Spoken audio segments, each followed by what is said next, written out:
Okay.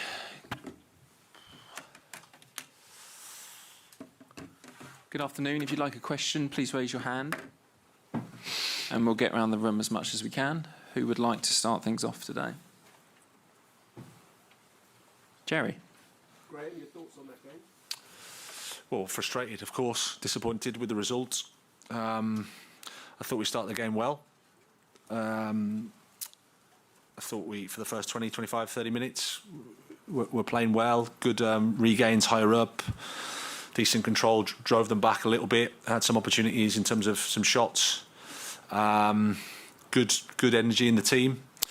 The first half was relatively even, I thought, and they had a moment as well themselves. Nothing in the game, and then the second half starts as badly as you can start from our perspective. And then once you're a goal down, obviously in a tight game, sometimes the first goal is really important in these games. Not sometimes, often. And whilst we huffed and puffed in the second half, we didn't do enough to score. And then the killer goal is the second one, which is a set piece in a game with not too many opportunities, I don't think. Simon Johnson. Hi, Graham. Hi. Obviously, you had a lot of meetings last week with the players. Is that what you're going to have to sort of try and do again this week to try and generate some kind of positive feeling? And secondly, how's Thiago Silva? Well, Thiago's, I'm not sure. Hopefully it's not too serious, but I haven't spoken to the doctor enough to have a diagnosis for you. My job is always to try to pick the players up, to support them. So I think they need support as well because they're hurting. I know and I can feel it that they want the results to get better and the results to be different. And we're in a really tough moment. So I feel for them and my job is to try to support them. Jamie. Hi, Graham. Hi. Every disappointing result, does it get harder to pick the players up? Do you think confidence is a big issue at the moment, or when you look around that dressing room, do you still see belief? Yeah, we do. Like I said, the training that we've had has been really, really good. The spirit in the team has been really good. We thought that we were taking steps forward, and then the first half against Southampton took us back a little bit. But up to then, I thought we were taking steps forward. We played quite well in the first half, I thought, and like I said, a game that's not easy to create chance after chance because Tottenham defend well, defend with the numbers and the back five. But the feeling amongst the players that is one of support. They're fighting for each other. They're fighting for the team. They want to do better, and they're hurting. They are. I feel for them. Jacob.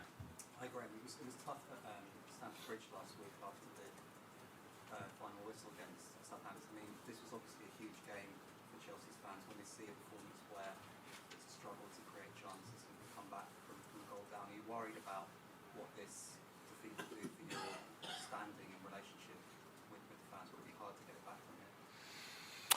Well, I can't necessarily think too much about 40, 50, 60,000 people.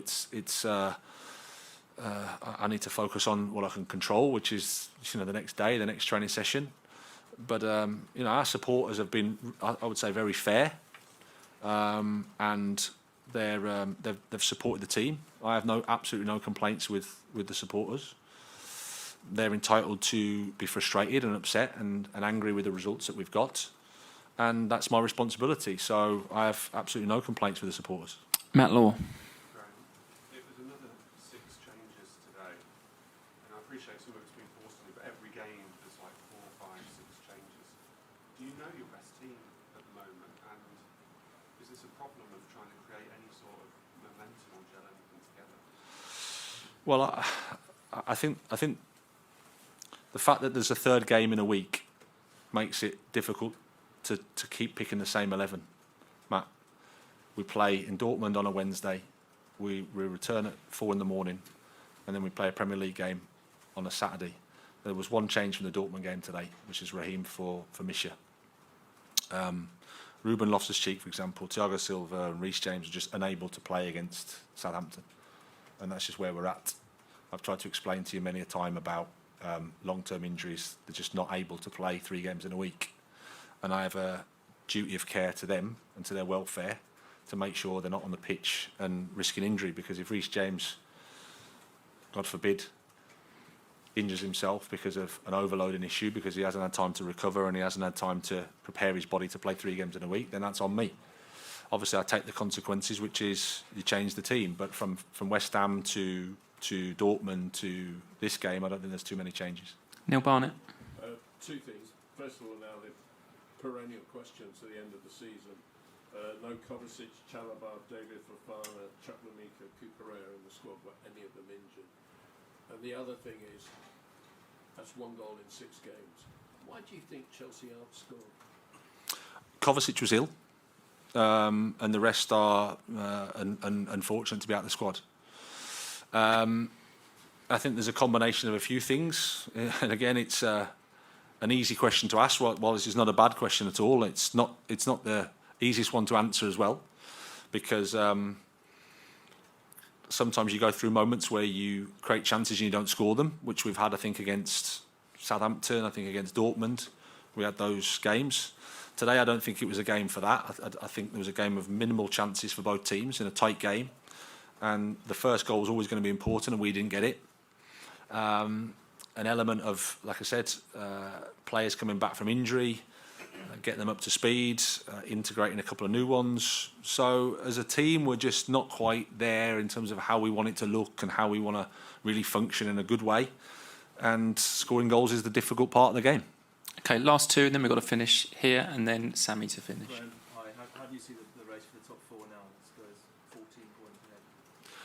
Well, after a result like today and where we are, my focus is on the next match against Leeds.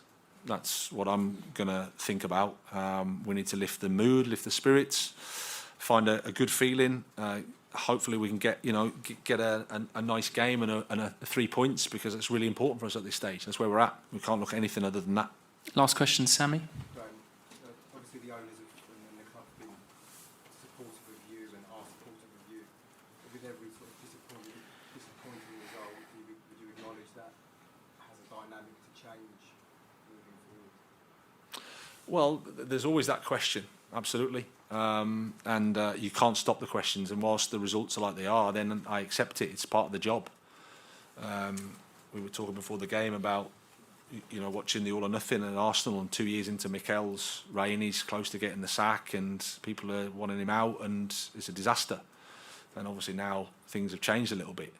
But that's just the way it is. If you look at Jurgen's situation, they haven't got the results, and all of a sudden people want him out. That's just the nature of football. And obviously I haven't done enough at this club to have too much good faith, and I also accept that as well. So my job is to not to worry too much about that, understand the question, understand where it comes from totally, and just to try to focus on keep helping the team, keep supporting the players, because I really like these players. They're good lads. They want to do better. They want to win. But at the moment we're suffering, and that's my responsibility. Okay, we'll leave it there. Thank you, everybody. Thank you.